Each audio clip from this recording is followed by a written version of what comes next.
my name is Vienna Vercesi. I play basketball at Vienna Vercesi. On top of being a student athlete, I also do like to bake. I like to do all the sorts of arts, so music, painting, knitting. But being a student athlete, I find myself, I'm very driven, very resilient, and then I also pride myself on my grit as well. I started playing when I was about 5, 6 years old. My dad played a little bit in college. And so he built a basketball hoop outside in our backyard, and I picked up a ball. And since then, I never really put it down.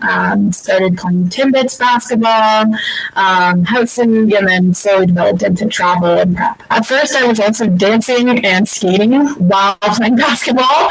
So I really wanted a sport where I wasn't using my feet like soccer. But I also wanted something a little bit where it was a little bit more contact forward, so not volleyball.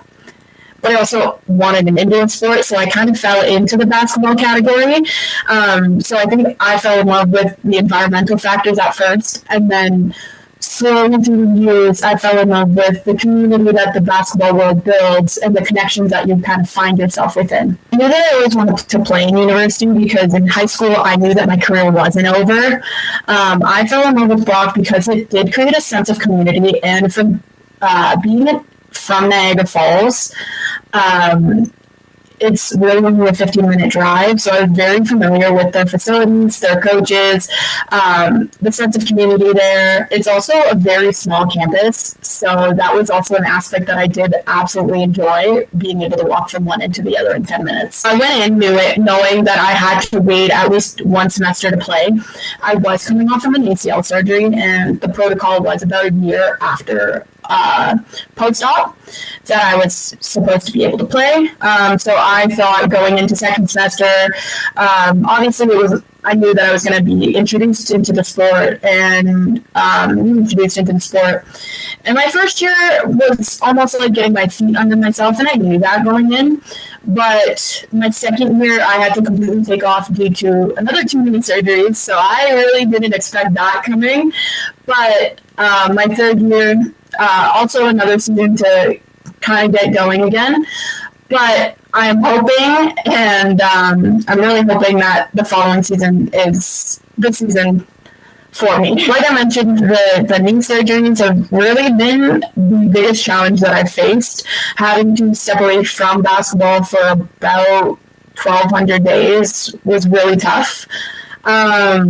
But although the knee surgeries did happen, it did teach me a little bit more of the backside of basketball. So the IQ, the small things that people miss, pattern recognition, as well as a little bit more of that mental resilience and drive and grit to get where I wanted to be.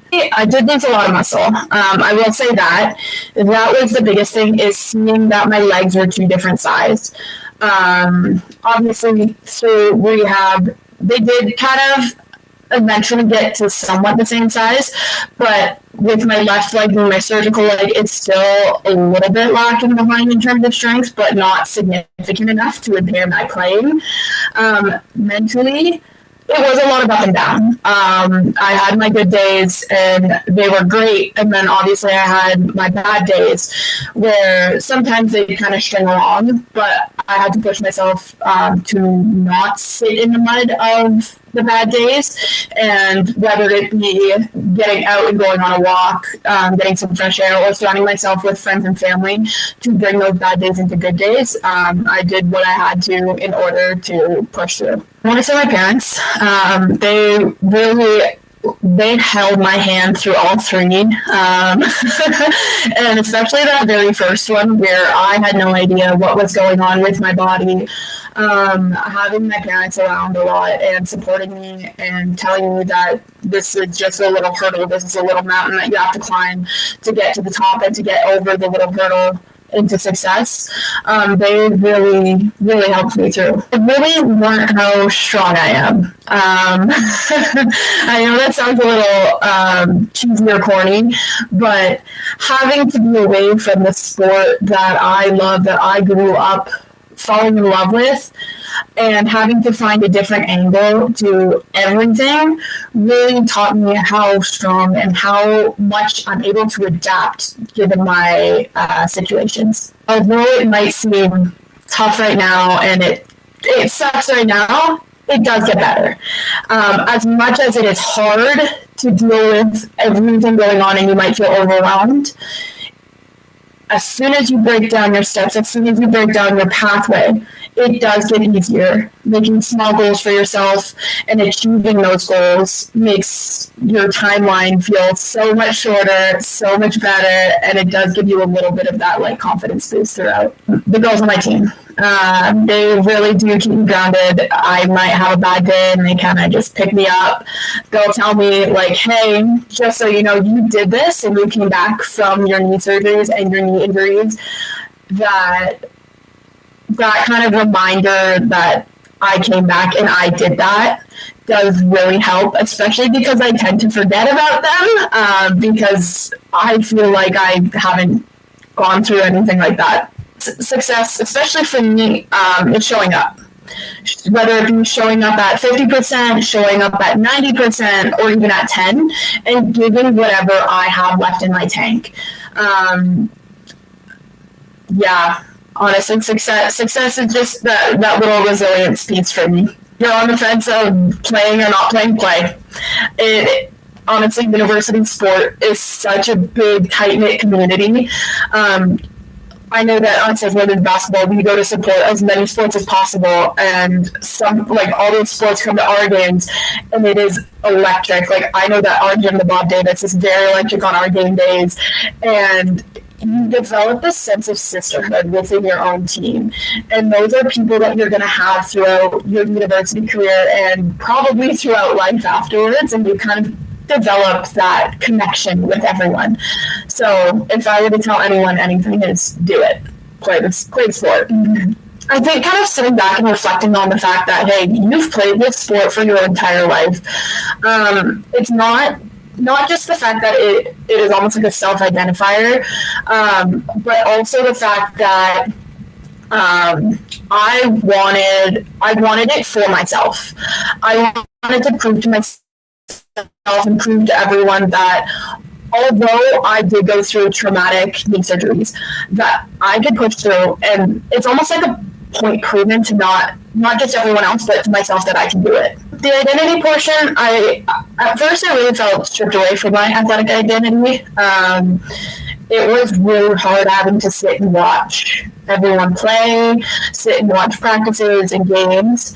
But with that, I also kind of found a love for almost like the rehab portion and the weight room aspect of it, which also still did connect me with my team, but just not on court. Eventually, through the rehab process, I was able to touch on-court stuff, but it wasn't as a team. So it did help a little bit mentally, but it was still, I felt a little bit isolated. With that being said, in order to avoid that isolation, I kind of fully integrated myself into almost like a coaching aspect of the sport, where I would catch maybe the odd rotation miss or the odd pass that was missed, and I would be like, hey, next time that you run this play, try looking for this pass instead of this pass, where I was seeing the backside of things, and it still did help me connect with my team in terms of like coaching side of everything. Asking for help is extremely important. During the mental aspect of injury, it can take away from your mental every day. It can take away from your daily routines. It can take away from your schooling. And I think asking for help earlier than later is very important. Almost immediately when you know that you are going to go through something traumatic, it is very important to ask for help to avoid any possible and deteriorations to your daily schedule and academics. I think asking for it sooner than later is a very, very important key piece. I really enjoyed the clearance. Like, hey, you're good to go and you're good to shoot a basketball again.